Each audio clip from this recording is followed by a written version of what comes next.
Excellent. And like EB2 NAW is important for people to consider because that's the easiest option as compared to EB1A. And EB2 and EB3 have long wait times. Can you elaborate on EB2 and EB3? Can you elaborate on EB2 and EB3 situation for Indians right now? It's terrible. There's no other way to explain it. EB2 is probably 12 years wait, and EB3 is about 15, depending on the category, if it's skilled or unskilled employee.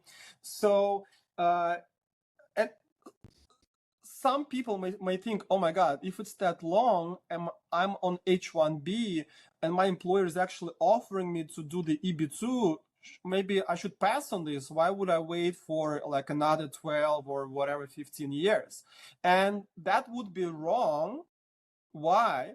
Because if the employer is doing it for free, there's no harm to the Indian employee. But what's even more important, once they get that EB2 approved, we get the priority date, right?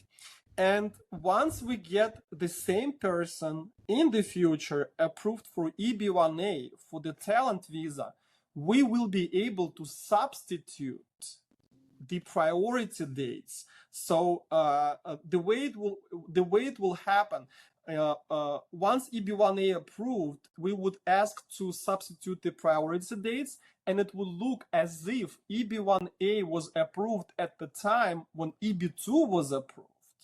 And because there is a small, also there's small backlog for the EB1A for Indians as well, it's not as huge. It's like 2.5 years.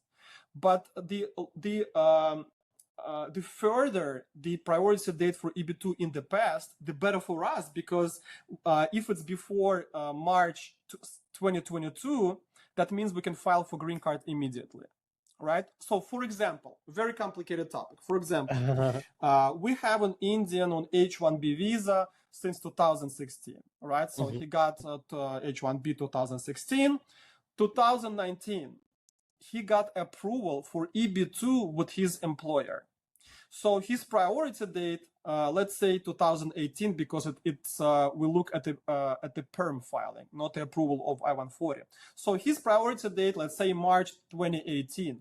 Now, today, we start working on his case. 6 months in 2025, we get an approval with the EB1A priority date, let's say April 2025.